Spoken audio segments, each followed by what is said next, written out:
Well. Good morning, good afternoon, good evening. Wherever you guys may be, thank you for tuning in to the LockerTalk podcast. We're here about NFL stars of tomorrow today. I'm your host, Barry Bonds, founder and CEO of LockerTalk.com. And you guys can always go to the site. Check it out. I'm telling you, there's like nothing you have seen out there when in regards to the NFL news. Check it out. You won't see anything anywhere else on the world guaranteed about this NFL. Around this big old blue thing, you're not gonna see nothing else. You guys can go and check it out. Now make sure you guys always follow me on any one of my social handles, on Twitter at Locker_Report, on Instagram LockerReport100, all small caps, on Facebook LockerReport.com, and also check out the LockerTalk podcast on Facebook. And you know it. Yeah, come on. You know you want to. What are you waiting for, huh?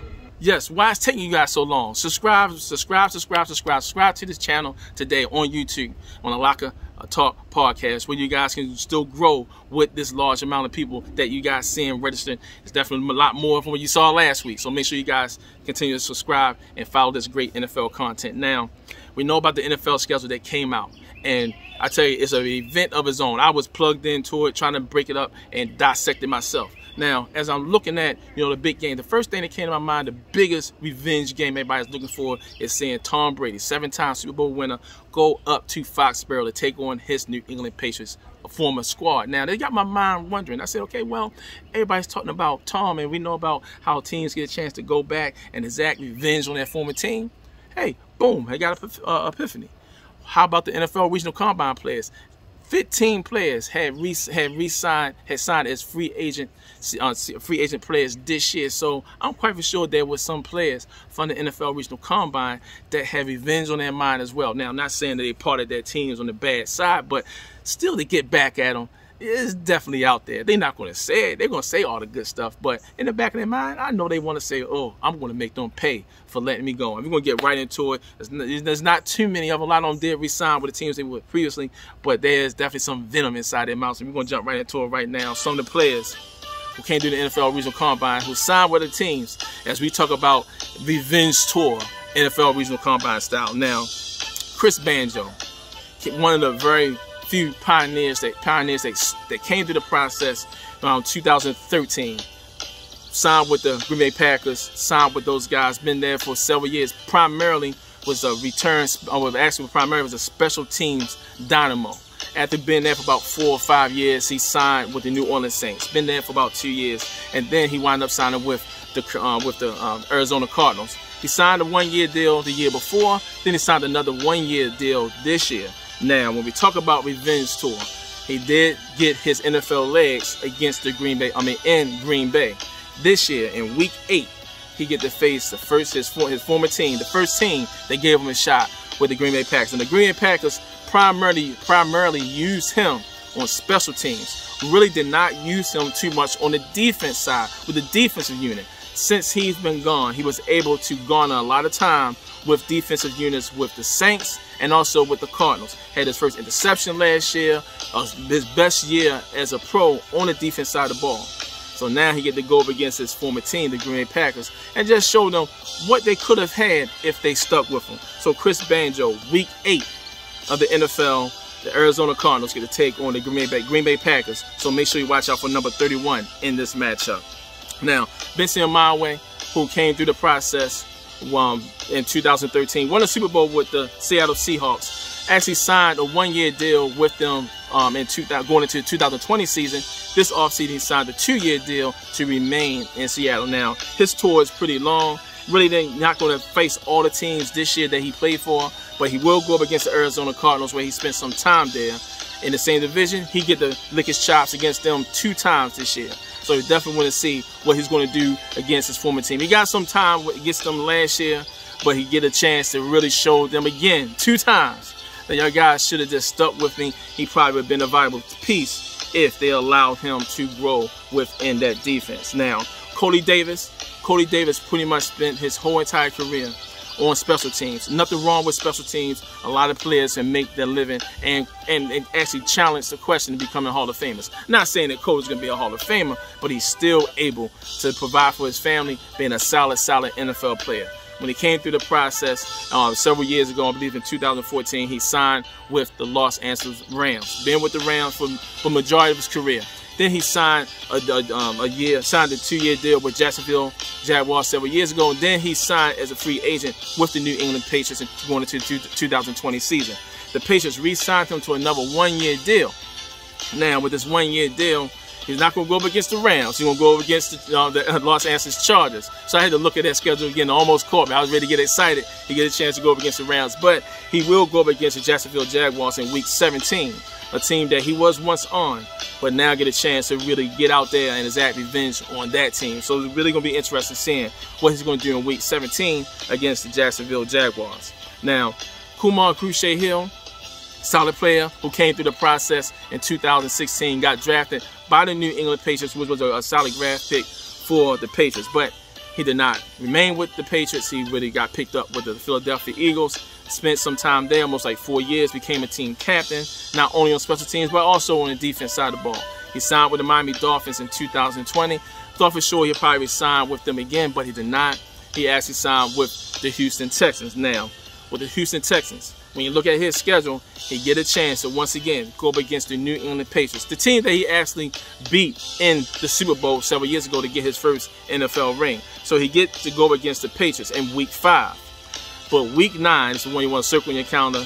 He get an opportunity to go against the Miami Dolphins, a team that I thought for sure he probably signed a longer-term deal going into the 2021 season. Maybe what hampered with injury probably was one of the things that probably eluded them to re-sign him, but he get a chance to go against these guys in Week 9 of the NFL. So I'm looking forward to seeing what Kumar Hill would do against those guys. Now, Brandon Copeland, a young man near from the Baltimore area. Talked to him several times. This young man, after his NFL career, he's going to be some kind of big-time investor. Looking forward to it. Make sure you guys follow his story. And definitely have his story on LockerTalk.com sometime soon, because this young man is doing the right thing with his money. And he's doing the right thing with his career. He bounced around several teams in the league, still was able to maintain a solid job, a solid career in the NFL. Last year, he was with the New England Patriots when he signed the 1-year deal. This year, he signed a 1-year deal with the Atlanta Falcons. Now, like I said, he's been around the league for several years now. Now, one of the teams that he will go up against is the New York Jets, where he spent 2 years. Get a chance to go against those guys for not giving him the chance. Not saying he had a motive or want to get back at him, he's mad at him, but that's not the case. But he will face those guys in Week 5 in the NFL. And then in Week 11, he get a chance to go up against the New England Patriots, the team that really didn't use him as much last year due to him being injured. But the biggest one to match on that I'm quite for sure he got circled on his counter is Week 16 when he go up against the Detroit Lions. Now, the Detroit Lions was a team where he really got his NFL legs rolling again after he came through the Pro Players Combine from the NFL in 2017. Went to the Lions, spent a couple of years there, but while he was there, from special teams, and he started to slowly work his way into the defensive unit. As soon as he became a free agent, thought for sure he was going to sign a long-term deal with them, but he did not. He wound up signing somewhere else. I believe that's when he had went to the Jets. Week 17, that's when you see Atlanta go up against the Detroit Lions, a team that counted him out, so to speak. So it'll be really interesting seeing what he's going to do if health is there for him. Looking forward that he will be healthy to at least go against all his teams, but especially against the Detroit Lions in Week 17. Now, Keelan Cole, a solid wide receiver, came for the Jacksonville Jaguars, came through the process in 2018 through the NFL Regional Combine. Been with these guys for a very long time with Jacksonville. All he did was produce. He led the team in receptions for 2 years, did in his rookie year. And we know that Jacksonville was on the downside, still in the rebuilding, but he was a part of it. He gave it his all on the field every time he put his cleats on to help support and help that team win those games that they wanted to get to. Now, this year he became a free agent. He signed with the New York Jets on a 1-year deal worth $5 million. Still good money that he made, but to still not be signed back with the team that he got his career started, where he only did what he was asked to do. What he did while he was there, he had 159 receptions, had 2,242 yards, receiving yards, averaged 14.1 yards per catch, pretty much a first down every time he touched the ball, 12 touchdowns, and on the return game, 356 return yards, and had his first touchdown, which came against the Green Bay Packers last season.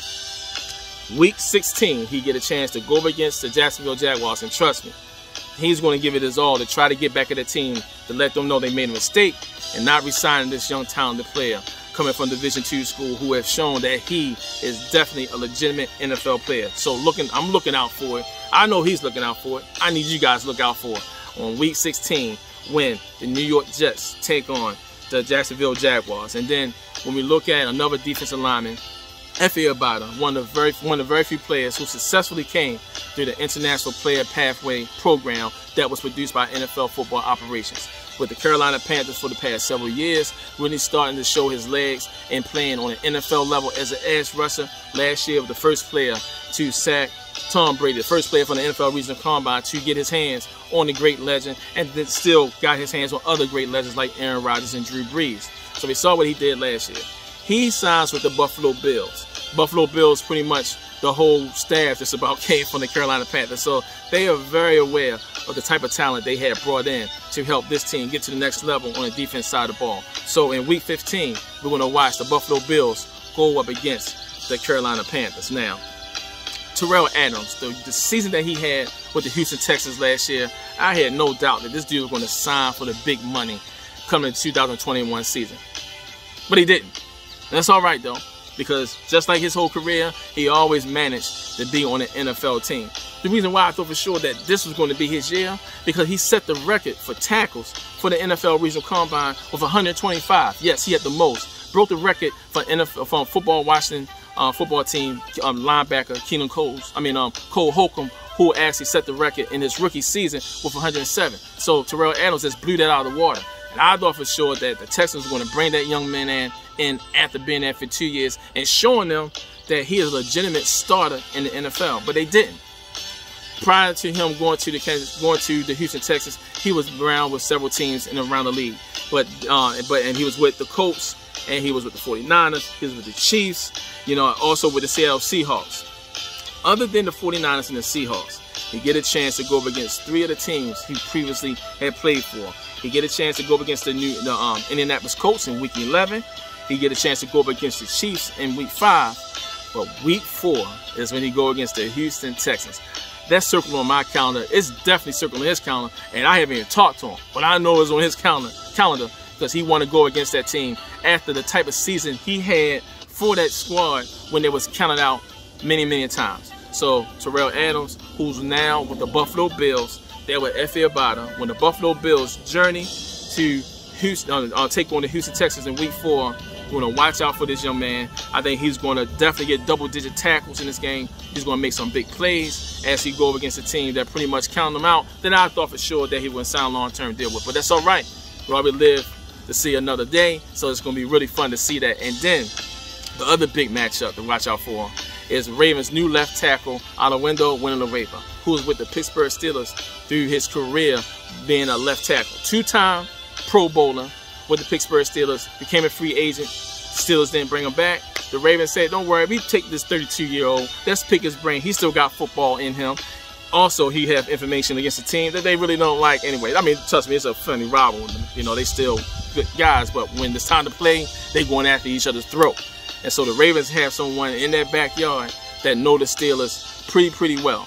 And Alawinda Winaloreva, he definitely want to get back at the Pittsburgh Steelers, and he get 2 cracks at them this year. So we definitely want to watch out for that big left tackle as he provide the protection that Lamar Jackson needs as Lamar continues to start to show that he can pass the ball on a high elite level. So we definitely looking out for that. So this is the revenge tour from the NFL Regional Combine players. There's still some players out there that have not signed yet, but definitely going to be credible as a revenge tour when they sign. And trust me, go to LockerTalk.com. I definitely had that story all laid out.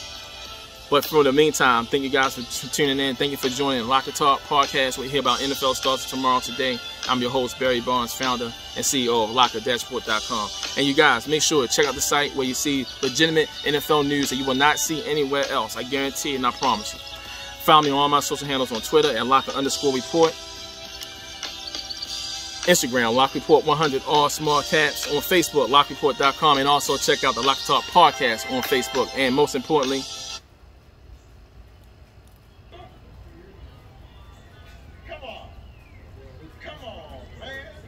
yes, you heard even from the former president of the United States. What are you waiting for? Come on, guys. Let's give it a shot. subscribe to the channel on YouTube, LockerTalk Podcast, where you'll hear this fantastic content on the NFL that you will not hear anywhere else. Everyone stay blessed. I'll talk to you guys soon. Come on, let's ready to go. The sun is going down. You know, it's getting dark out here in this backyard, and it's got stuff flying all over me. Mosquitoes all over the yard, but that's all right, though. I'm about to go in the house. Everyone stay blessed. I'll talk to you guys soon. Let's get it.